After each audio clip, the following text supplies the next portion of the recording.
옆에 있는 성도들 바라보면서 축복하며 나가기를 원하는데요. 탈무드에 보면 이런 말이 있어요. 세상에서 가장 현명한 사람은 항상 배우는 사람이다. 또 세상에서 가장 강한 사람은 자기 자신을 다스리는 사람이고, 또 세상에서 가장 행복한 사람은 모든 일에 감사하는 사람이다. 그랬어요. 저는 바라는 여러분이 세상에서 가장 행복한 사람들이 다 되시길 간절히 바랍니다. 그런 의미에서 우리 말씀 나누기 전에 옆에 있는 우리 성도들 바라보면서 감사의 인사를 나눕니다. 함께해서 너무 감사합니다. 우리 인사해 보세요. 함께해서 너무 감사합니다. 할렐루야. 네. 함께해서 감사하죠. 예배의 자리, 가장 가까운 예배의 자리에 계신 분, 세상에서 가장 소중한 분인 줄 믿으시기 바랍니다. 다른 데 보지 마세요. 가장 가까이 있는 사람을 보려니까. 그 사람이 세상에서 가장 여러분의 인생에 가장 소중한 사람이에요. 할렐루야. 그 사람이 여러분 곁에 있는 거 감사하십시오. 그거 감사하지 못하면 제가 예언하건대 여러분 평생 불행하게 살 거예요. 가까이 있는 사람들 귀하게 여기고요. 그분들 때문에 여러분의 인생이 행복해지게 되기를 간절히 바랍니다. 오늘 관점의 힘 한번 따라해보세요. 관점의 힘이라는 주제를 가지고 잠시 말씀을 나누길 원합니다. 공자의 일화 중에 이런 이야기가 있습니다. 어느 날 공자가 공직에 있는 자기 조카 공묘를 방문했어요. 그리고 그 공묘에게 이렇게 질문합니다. 내가 그 자리를 맡아서 일을 하면서 얻은 것은 무엇이고 잃은 것은 무엇이냐 라고 이렇게 물어봤어요. 그랬더니 그 조카 공멸이 하는 말이에요. 예, 얻은 것은 하나도 없고요, 잃은 것만 3가지가 있습니다. 이렇게 답을 했어요. 자, 잃은 것 3가지, 그게 뭘까? 첫째, 일이 너무 많아서 공부를 도저히 할 수가 없습니다 라고 하는 거고요. 또 둘째는 보수가 너무 적어서 부모님과 친척들을 제대로 봉양할 수가 없습니다. 그리고 셋째는 시간이 너무 없어 친구를 잃고 있습니다. 이렇게 답을 했어요. 그래서 공자가 의아했어요. 아니, 공직에서 일을 하는데 얻은 것은 하나도 없고 잃은 것만 3가지가 있는 거야. 그래서 동일한 직책을 맡아서 일하고 있는 좌천이라고 하는 사람을 찾아갔어요. 그래서 그 좌천이라는 사람에게도 동일한 질문을 한 거야. 당신이 이 공직의 일을 하면서 얻은 것은 무엇이고 잃은 것은 무엇이냐? 그랬더니 이 좌천이 하는 말은 저는 잃은 것은 하나도 없고요, 얻은 것만 3가지 있습니다. 이렇게 말을 하는 거예요. 첫째, 뭘 얻었는가? 자, 좌천의 이야기입니다. 책으로 배운 것을 실천하며 진정으로 많은 것을 깨닫게 되었습니다. 그동안에 책으로 지식을 습득했는데 공직에서 일을 하면서 보니까 그 이론이 실제로 적용되는 과정 속에서 몰랐던 사실들을 새롭게 많이 깨닫게 됐다는 거예요. 그게 얻은 거예요, 이게. 그 다음에 2번째는 적당한 보수 위기에 선비로서 금검절약을 몸에 익힐 수가 있었습니다 라고 하는 얘기고, 그리고 3번째는 나라의 공무를 감당하다 보니까 새로운 좋은 친구들을 많이 사귀게 됐습니다.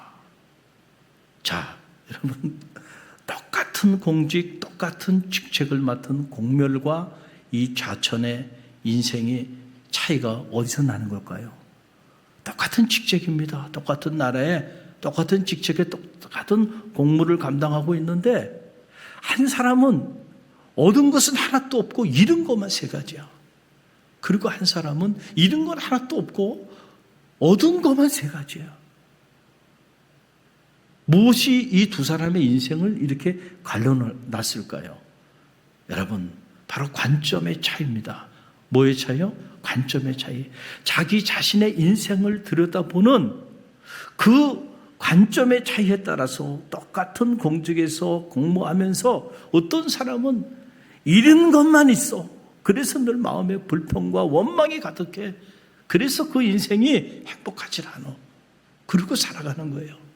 그러나 한 사람은 자기 인생을 바라보는데 관점이 달라요.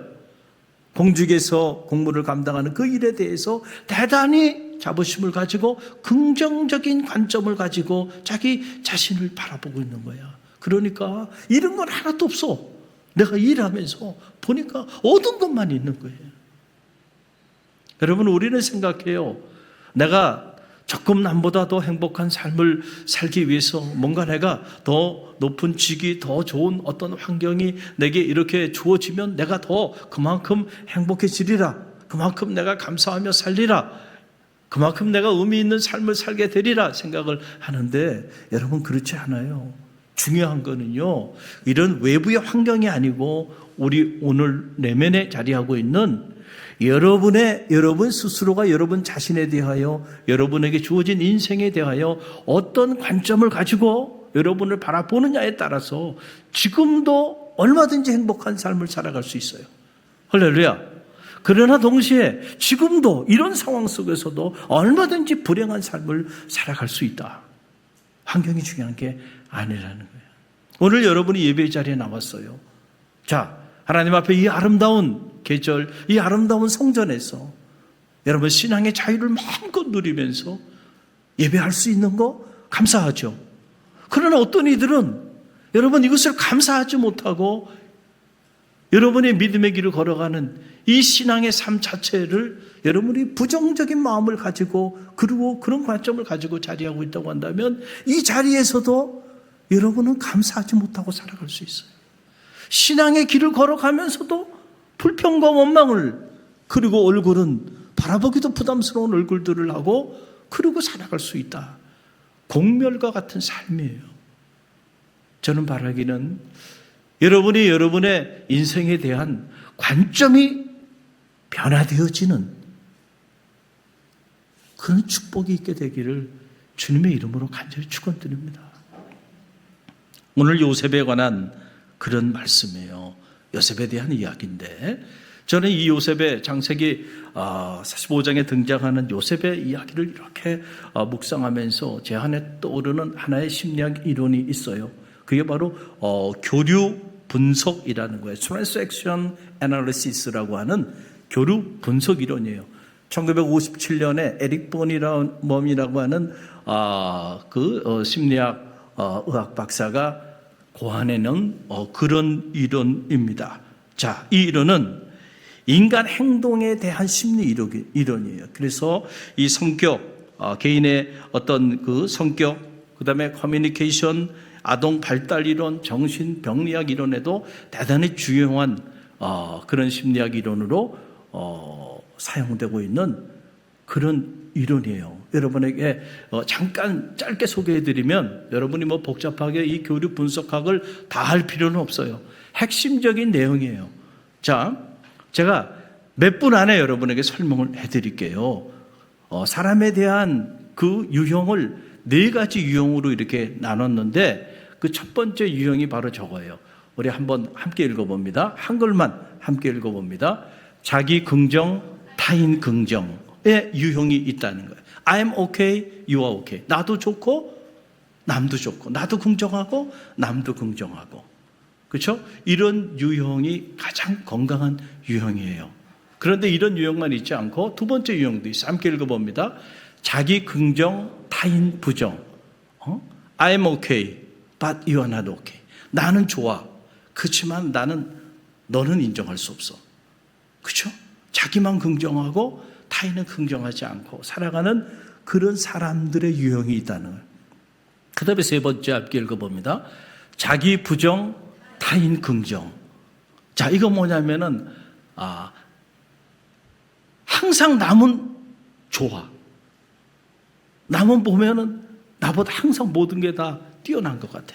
그런데 나는 항상 뭔가 부족해. 그래서 I'm not okay. 나는 언제나 문제가 있는 사람이야. 그런데 남들을 보면은 남들은 다 좋아 보여. 그래서 상대적 박탈감 속에서, 심각한 열등감 속에서 자기 자신에 대한 자존감을 갖지 못하고 그리고 살아가는 그런 삶의 유형이에요. 또 네 번째 함께 읽어봅니다. 자기 부정, 타인 부정. 나도 부정하고 남도 부정하는 거예요. 내 인생도 비관하고 남의 인생도 인정해 주지 않아요. 그래서 이런 유형은 나 죽고 너 죽자 이런 유형이에요. 자, 사람은 적어도 이 네 가지 유형으로 분류가 된다는 거예요. 심리학적으로 분석해 보면. 자, 그러면은 창세기 45장에 등장하는 요셉은 어떤 유형에 속한 인물이었을까요? 제가 오늘 말씀드리고자 하는 것은 바로 그거예요.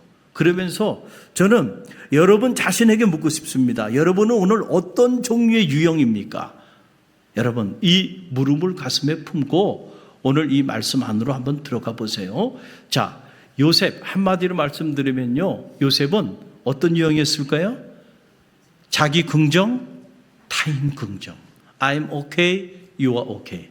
나도 긍정하고 남도 긍정하는, 교류 분석학의 이론에 의한다고 한다면 요셉은 이 유형의 사람이었어요.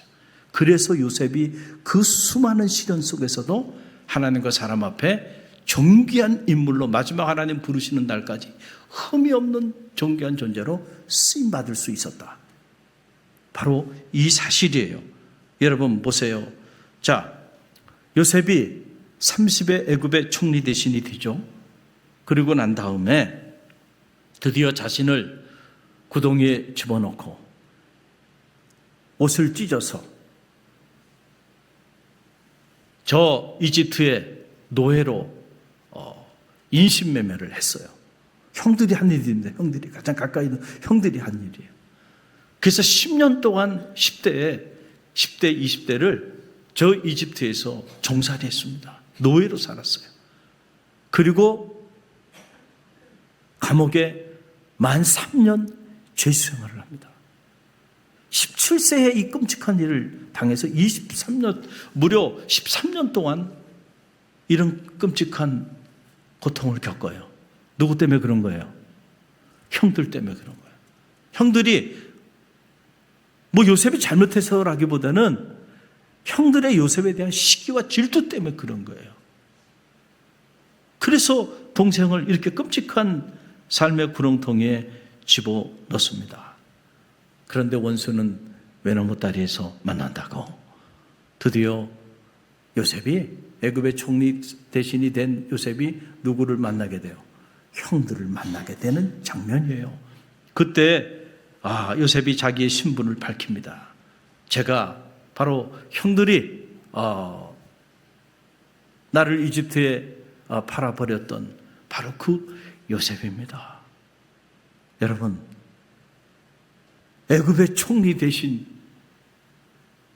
이집트의 가장 강력한 힘을 가지고 있는 실세인 사람이 보니까 자신들이 구덩이에 집어넣고 그리고 이집트의 노예로 팔아버린 자기 동생이었어요. 반가웠겠어요? 아니죠. 두려웠습니다. 야, 이제 우리는 다 죽었구나, 이제. 그 두려움 속에 그들이 부들부들 떨게 되는데 바로 그 두려움 속에 있는 그 형들을 향하여 한 말이 오늘 저와 여러분이 읽은 본문의 한 절의 말씀이에요. 여러분, 이 말씀 우리 다시 읽어봅니다.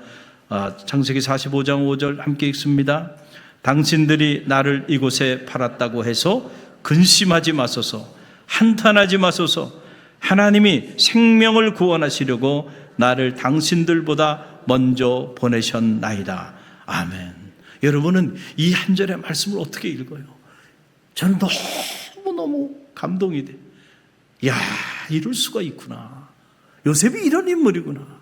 그래서 하나님이 요셉을 이렇게 들어서 정교하게 사용하였구나 라고 하는 사실을 깨닫게 돼요. 이게 무슨 말이에요? 지금 형들은 지금 요셉에 대한 두려움, 공포, 이제 우리는 다 죽었다고 생각하는 그때에 형들을 오히려 위로합니다. 형들이요, 두려워하지 마세요. 나를 이곳에 먼저 보낸 것은 형들이 아니고 누가 보냈다는 거예요? 하나님이 보내셨어요. 그러니까 형들은 전혀 두려워하지 마요. 나도 괜찮고 형들도 괜찮아요. 이게 뭐예요? 나도 긍정하고 형들도 긍정하고 I'm okay, you are okay, 이거예요. 내가 그 험난한 삶을 형들 때문에 살아왔지만 그렇다고 나 잘못되지 않았어요. I'm okay. 그리고 형들이 나를 그렇게 힘들게 해서 구덩이에 집어넣고 그 다음에 나를 이집트에 노예살이 시켰지만은 나 형들에 대한 원한이 요만큼도 없어요. 그러니까 형들 두려워하지 마세요. 형들도 괜찮아요. 여러분, 이게 쉬운 일이에요? 이게 쉬운 일이 아니에요. 실제로 우리가 우리의 삶의 자리 안에 들어가 보면요, 이런 경우는 어떤 경우가 되냐면, 어떤 유형이냐면 I'm okay, but you are not okay. 그렇죠? 나는 okay야. 내 죽을 고생했지만 그래서 지금 내가 이 자리에 올랐어. 칼자루 잡았어. 나는 okay야. 그러나 이제 너희들은 okay가 아니야. 이게 무슨 말이에요? 내 죄를 내가 알렸다. 이거 아니에요. 그렇죠? 그래서 보통 이런 상황이 되면은 말이죠. 그래? 너희들이 과거에 나에게 이렇게 했지? 내가 절대 잊지 않았어. 자, 이제 내가 그 한풀이 할 거야. 죽을 각오해. 이게 일반적인 거 아니에요? 이 유형이에요. I'm okay, but you are not okay야. 그렇죠? 그런데 놀랍게도요, 요셉은 그 유형이 아니에요. 자기를 긍정하고 또 누구도 긍정해요. 형들도 긍정해. 자기를 그렇게 힘들게 한 그 형들도 긍정해. 야, 참 놀라운 자기 인생에 대한 관점이 아닐 수가 없어요. 어떻게 요셉이 자기 형들을 긍정할 수 있었을까? 이 말은 다시 말하면 어떻게 요셉이 자기 형들이 지은 그 짓을 정말 진심으로 용서할 수 있었을까? 그 힘이 어디로부터 나왔을까라고 하는 거예요. 여러분, 요셉은 자기 인생을 바라보는 남다른 관점을 가지고 있었던 거예요. 남들이 쉽게 흉내내지 못하는 관점. 그게 바로 뭐냐면 믿음의 관점이라는 거예요. 따라해보세요. 믿음의 관점. 이게 아니면은 설명이 안 돼, 이거는. 설명이 안 됩니다. 그렇죠? 여러분, 누가 조금 여러분에 대해서 안 좋은 이야기를 하거나 누군가 조금 여러분에 대해서 해코지를 하거나 누군가 여러분을 조금 손해보는 일을 하게 만들거나 그러면 여러분 가만히 있어요? 무섭게 그냥 들고 일어나고요. 근데 그 정도가 아니잖아요, 지금. 구덩이에 집어넣고 형들 때문에 노예살이 10년 하고요. 형들 때문에 감옥에서 죄수로 만 3년을 살았어요. 13년을. 그런데 여러분, 그 형들을 용서할 수 있어요? 그 형들에 대하여 아무런 한을 품지 않고 자기 인생을 긍정하듯이 형들의 인생을 긍정할 수 있어요? 어떻게 용서할 수 있어요? 여러분, 정말로 우리가 누군가를 용서한다고 하는 얘기는요, 관점이 바뀌지 않으면 불가능한 일입니다. 이것은 아무리 여러분이 기도하고 예배하고 아무리 신앙생활을 열심히 해도요 안 된다니까요. 뭐가 바뀌지 않으면 안 돼요. 여러분이 여러분의 인생을 바라보는 관점이 바뀌지 않으면 안 된다는 거죠. 어떻게 바뀌어야 될까요? 하나님 안에서 여러분의 인생을 실제로 들여다볼 수 있는 믿음의 눈을 갖는 것이 중요하다는 거예요. 그 눈을 갖지 않으면 도저히 우리는 용서할 수가 없어요. 어떻게 I'm okay, you are okay가 될 수 있냔 말이에요. 이런 상황에서 말이죠. 가만히 요셉이 보니까 자기가 그냥 끔찍한 삶을 살아왔는데 보니까 이것이 겉으로 보면 형들이 한 일인데, 그리고 겉으로 보면 보디발 장수의 아내가 한 일이고 보디발 장수가 한 일인데, 그런데 가만히 들여다보니까 악도 선용하시는 하나님, 형들을 통하여 하나님께서 나를 이곳에 먼저 보내셨구나.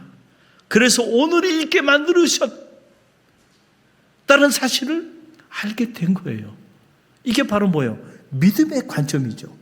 믿음이 아니면 도저히 해석이 불가능한 이런 관점이잖아요. 여러분, 믿음을 갖는다는 게 뭘 말하는 걸까요? 우리 지금 신앙생활을 하고 있어요. 그럼 여러분이 신앙생활을 하고 있다고 하는 그 신앙의 삶이라고 하는 그 실체가 무엇입니까? 라고 누군가 물어본다면 여러분은 어떻게 설명을 하겠어요? 오늘 말씀에 근거해 본다고 한다면 이런 설명이 가능하죠. 적어도 저는 제가 살아온 날들, 그리고 지금 살고 있는 날, 앞으로 살아갈 모든 날들을 하나님 안에서 바라보는 눈을 가진 사람입니다. 할렐루야. 그게 믿음의 삶이죠. 그렇죠? 억울한 일을 당해도, 구덩이에 던져지고 너무너무 억울하게, 여러분 노예로 팔려가고 너무너무 억울하게 누명을 뒤집어 쓰였고 감옥에 갇히고 말이죠. 그럼에도 불구하고 요셉의 삶이 무너지지 않은 것은, 요셉은요 끝까지 자기 삶을 부정하지 않았습니다. 긍정했다는 거예요. 이거 쉬운 일은 아니죠. 왜? 하나님이 나와 함께 하시니까. 이게 신앙이죠. 이게 믿음의 힘이죠. 그렇죠? 그리고 자기만 긍정한 게 아니고 나를 긍정하듯이 나를 힘들게 한 타인들도 어떻게 하는 거예요? 긍정하는 거예요. 왜냐하면 이 모든 일 속에 하나님의 섭리가 있었음을 요셉은 알았던 거예요. 그래서 우리가 실제로 이 믿음의 관점을 가지고 하나님의 그 일하심의 역사를 들여볼 수 있는 그 눈을 우리가 갖지 못한다고 한다면 우리는 절대로 I'm okay, you are okay 유형이 될 수가 없다니까요. 아무리 심리학 이론을 가지고 그런 이상적인 유형을 만들어 놓고 이런 유형의 사람이 되게 만들려고 노력한다 하더라도 안 된다니까요. 그게 요셉 같은 상황에 던져지면 되겠냔 말이에요. 안 돼요. 결국은 믿음을 갖는 거. 어떤 믿음? 하나님의 일하심의 손길에 대한 믿음. 그렇죠? 내가 아무리 끔찍한 일을 지금 맞이하고 있다 할지라도 그럼에도 불구하고 하나님이 어찌하랴 이 일을 통하여 하나님 놀라운 새 일을 예비하고 계실지. 여러분, 이것이 믿음이죠. 그 믿음의 실체가 뭐예요? 하나님의 섭리, 하나님의 일하심의 손길. 내가 다 이해할 수 없지만은, 그래서 나는 내 삶을 부정하지 않을 거야. 긍정해.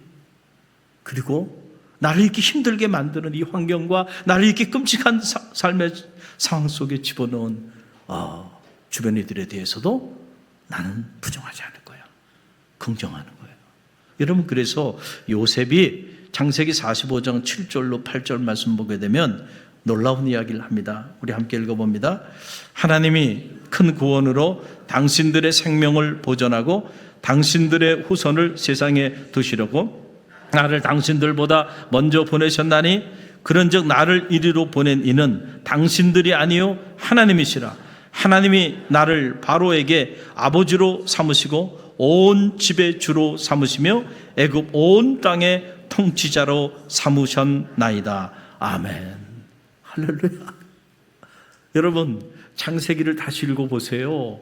창세기 45장 안에는 이처럼 엄청난 이야기가 나오는 거예요. 요셉이 자기 인생을 돌아보니까 이 모든 것들이 하나님이 하시는 손길이었던 거예요. 하나님의 섭리.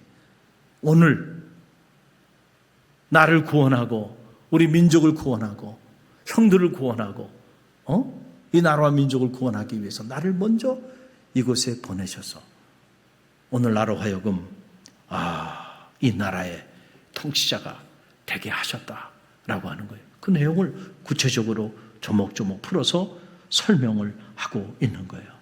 여러분, 관점이 중요하죠.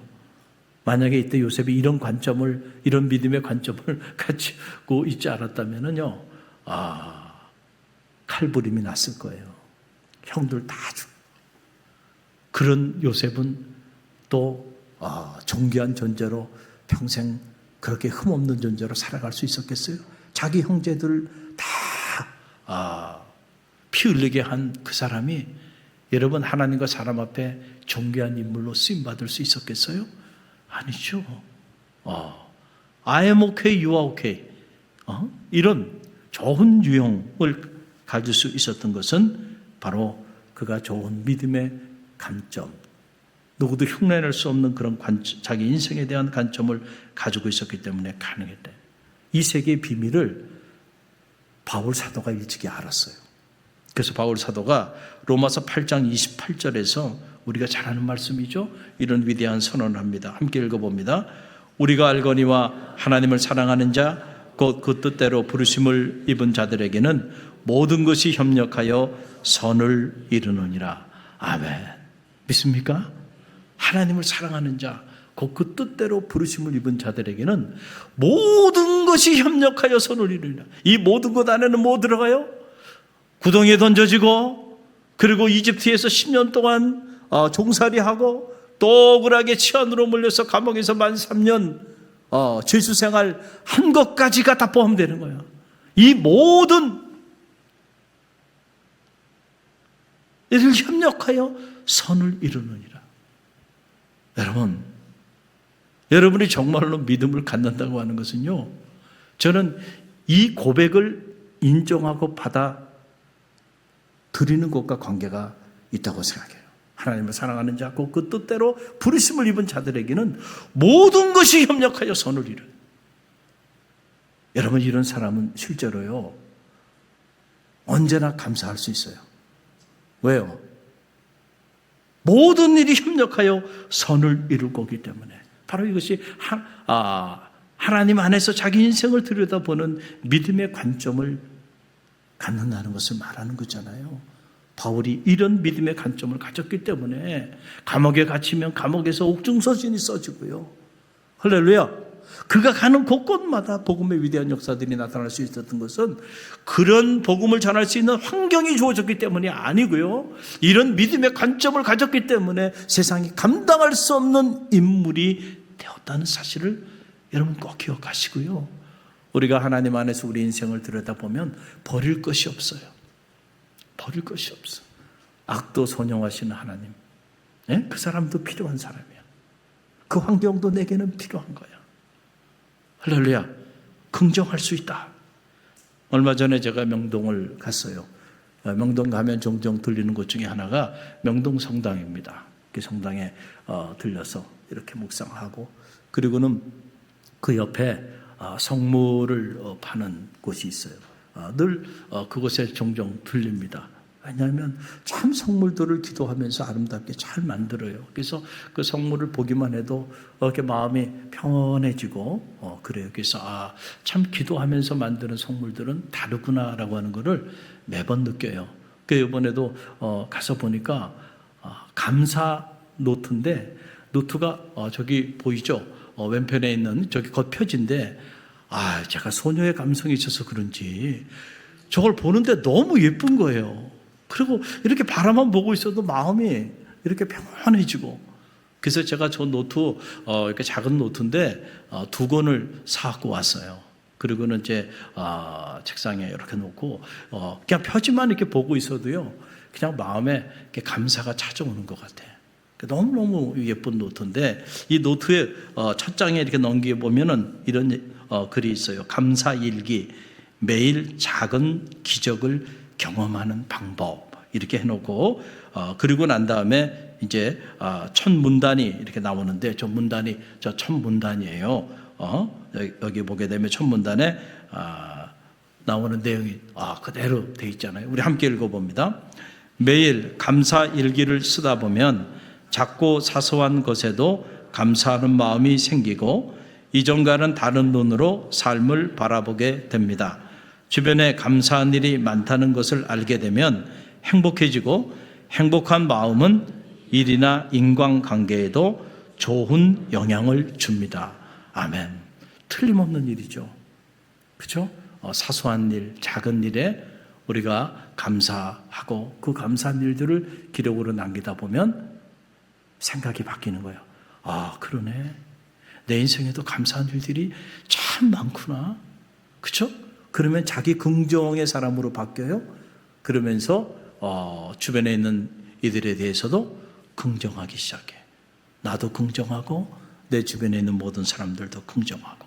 그러니까 그런 사람들이 좋은 인간관계를 만들어가는 거죠. 범사에 감사하라. 이는 예수 그리스도 안에서 너희를 향한 하나님의 뜻이라 그랬잖아요. 저는 이 말씀은 우리가 무슨 하나님의 뜻을 이루어 드리기 위해서 감사해야 합니다, 뭐 이런 관점이 아니고, 그럼 우리가 또 뭔가 하나님을 위해서 뭘 해야 하잖아요. 근데 그게 아니에요. 사실 하나님의 뜻은 우리를 위한 거예요. 믿습니까? 부모가 자식을 위해서 부모가 자식에게 때로 이렇게 했으면 좋겠다라는 말을 하는 거지, 부모를 위하여 부모가 자식에게 자식을 희생시키는 부모가 어디 있겠어요? 그렇잖아요. 하나님이 왜 이것이 당신의 뜻이라고까지 말하면서 범사에 감사하라고 했을까? 우리가 모든 일상 속에 감사하며 살 때 행복한 삶이 우리 가운데 자리하게 되고, 그런 행복한 인생이 하나님이 오늘 우리에게 생명을 주신 존재의 이유잖아요. 우리가 불행하게 살도록 하나님이 이 땅에 우리에게 생명을 주신 거 아니잖아요. 우리가 행복하게 모든 사람들과 좋은 관계를 이루면서 복된 삶을 살게 하기 위해서 우리에게 우리의 생명을 주시고 그 생명을 축복해 주시고 믿음도 주시고 말씀도 주신 거 아닙니까? 할렐루야. 그런 삶을 살기 위해서는 너희가 무슨 일을 만나든 범사에 어떻게 하라는 거예요? 감사하라는 거예요. 감사하라는 건 달리 해석한다고 한다면 무슨 일을 만나든 하나님의 관점으로 해석하라는 거예요. 하나님의 섭리를 바라보라는 거예요. 믿음으로 반응하라는 거예요. 그렇죠? 그러면 믿음의 역사가 나타나게 되는 거예요. 여러분, 벌써 한 해의 반년이 지나고 있죠. 지난 6개월 동안 여러분 어떻게 살아왔습니까? 저는 이렇게 돌아보니까 교회적으로도 참 감사한 일들이 너무 많아요. 헤아려 보니까 끝이 없이 많아요. 아마 여러분 개인의 인생에도 헤아려 보면 올 한 해 6개월 동안 감사할 일들이 많을 거예요. 여러분 가정도 마찬가지일 거예요. 한 해의 반년을 지나고 또 다른 반년을 맞이하면서 우리가 이 감사의 계절, 맥주 감사절이 이제 2주 앞에 다가왔는데 그냥 또 다른 절기를 맞이하는 것이 아니고요. 정말로 여러분의 존재가, 여러분의 인격이, 여러분의 삶이 이 감사의 관점을 가지고 하나님 앞에 풍성한 감사절로 나가는 그런 맥주 감사절이 되었으면 좋겠다라는 생각을 제가 하게 됩니다. 그러면 제 안에 떠오르는 시 한 편이 있어요. 이혜인 수녀님의 시인데 어떤 기도라고 하는 시예요. 저와 여러분이 한번 함께 읽어봅니다. 적어도 하루에 6번은 감사하자고 예쁜 공책에 적었다. 하늘을 보는 것, 바다를 보는 것, 숲을 보는 것만으로도 고마운 기쁨이라고. 그래서 새롭게 노래하자고. 먼 길을 함께 갈 덫이 있음은 얼마나 고마운 일인가. 기쁜 일이 있으면 기뻐서 감사하고 슬픈 일이 있으면 슬픔 중에도 감사하자고. 그러면 다시 새 힘이 생긴다고. 내 마음의 공책에 오늘도 다시 쓴다. 아멘. 암 투병 중에 계신데 그럼에도 불구하고 이런 주옥 같은 여러분 감사의 고백들이 이런 아름다운 시호를 통해서 계속 나오잖아요. 어떻게 이런 게 가능할까? 여러분, 바로 자기 인생을 들여다보는 관점이 남다른 인물이기 때문에 가능한 거예요. 어떤 경우도 여러분의 인생에 부정적인 관점을 갖지 않게 되기를 간절히 바랍니다. 긍정적으로 여러분의 인생을 바라보는 그런 믿음의 관점이 여러분 가운데 있게 되기를 바랍니다. 여러분의 인생 소중해요. 하나님이 긍정하시는데 왜 여러분이 여러분의 인생을 부정하십니까? 그렇죠? 여러분의 인생을 긍정하세요. 할렐루야. 여러분은 소중한 사람들이에요. 또 여러분의 인생을 살면서 수없이 많은 일들을 만나게 될 텐데 그런 일 가운데도 하나님의 일하심의 손길이 있습니다. 그러니까 만나는 모든 사건들, 만나는 모든 사람들 부정하지 마시고요. 그대로 인정하세요. 할렐루야. 그러면 I am okay, you are okay가 되는 거예요. 제가 어제 이 설교를 마무리하면서 제 마음에 감사하는 마음이 이게 찾아와서 설교 도중에 감사일기를 쓴 적은 제가 또 처음이에요. 그래서 설교 마무리하기 전에 감사일기를 쓰고 그리고 설교를 마무리를 했어요. 그때 쓴 내용은 이런 거예요. 뭐 복잡한 내용을 쓰는 게 아니에요. 간단하게 쓰는 겁니다.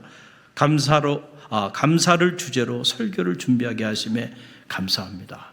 사랑하는 가족과 교회와 성도들을 허락하심에 감사합니다. 설교 준비 중 감사 일기를 쓰게 하심에 감사합니다. 살아있음에 감사합니다. 믿음의 관점을 갖게 하심에 감사합니다. 할렐루야.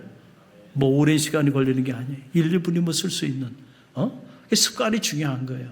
우리가 그냥 생각에 감사하다 이런 생각을 갖는 것도 중요하지만 그 생각이 지속적으로 체계적으로 그래서 여러분의 관점을 바꾸게 하기 위해서는요 기록하는 것이 중요해요.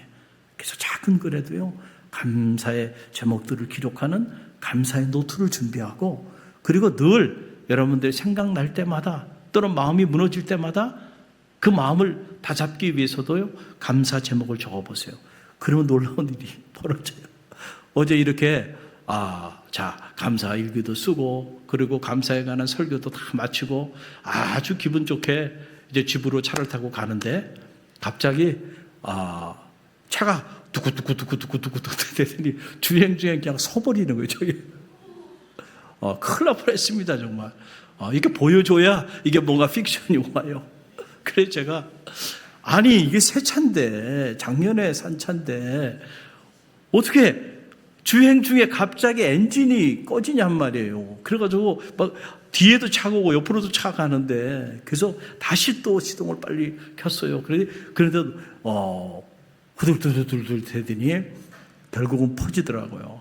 그리고 옆으로 차를 세웠는데 그 순간에는 멘붕이 오면서 그렇게 감사해야지 감사에 관한 설교도 준비하고 감사일기도 쓰고 딱 그랬는데 인생이라고 하는 거는 말이죠 이렇게 또 다가와요. 그러니까 순간 어떤 마음이 들까요? 여러분 저에 대한 믿음이 너무 좋으십니까? 마음에 불편한 마음이 확 찾아오더라고요.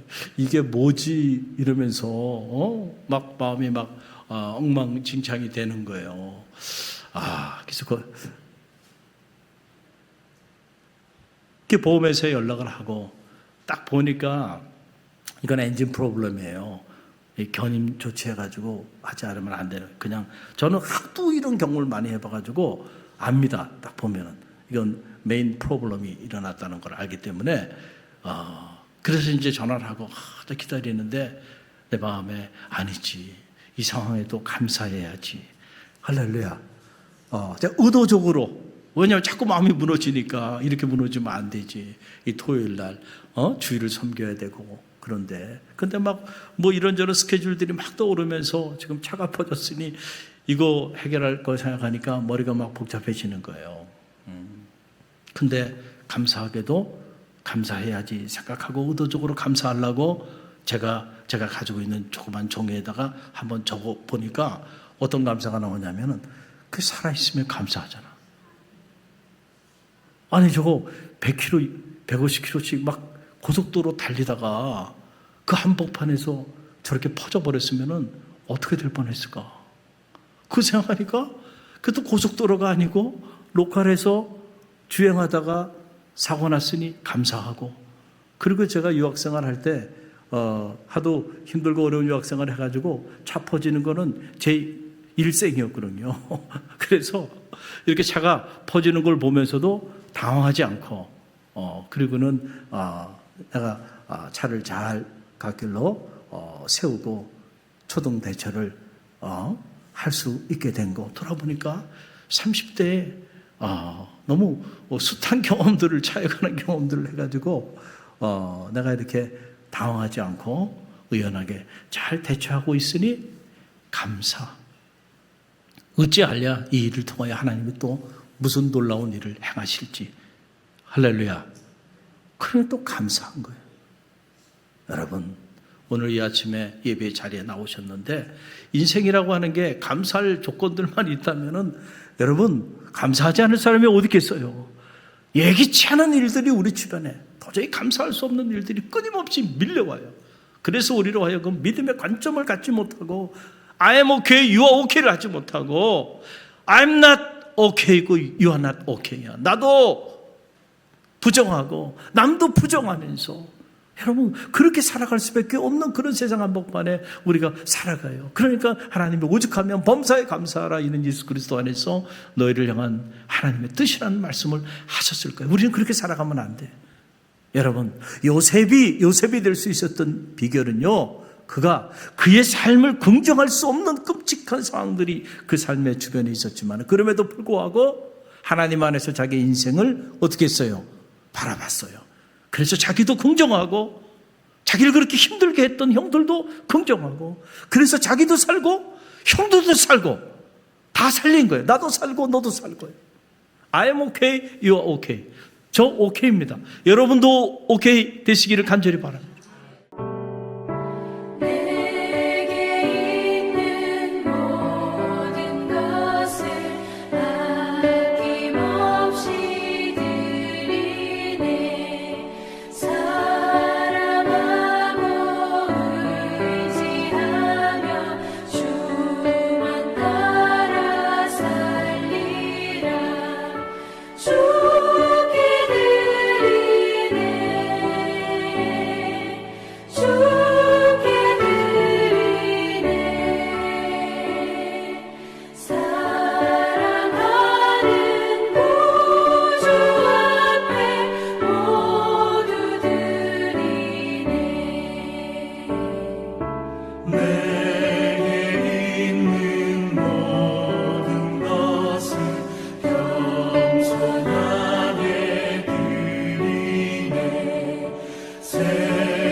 지금은 우리 주 예수 그리스도의 은혜와 하나님 아버지의 만극하신 사랑하심과 성령의 감화 감동 교통하심이 무슨 일을 만나든 어떤 상황에 처해지든지 믿음의 관점을 가지고 우리 삶을 긍정하며 나아가기를 결단하며 나가는 주의 백성들 머리 위에와 오늘 다음 세대 사역을 위하여 날마다 헌신하는 우리 교회학교 선생님들 머리 위에, 그리고 우리 갈릴리 교회와 오늘 우리가 품어야 하는 이 지역과 이 민족과 세계 열방 위에 지금부터 영원까지 함께 하시기를 간절히 축원하옵나이다.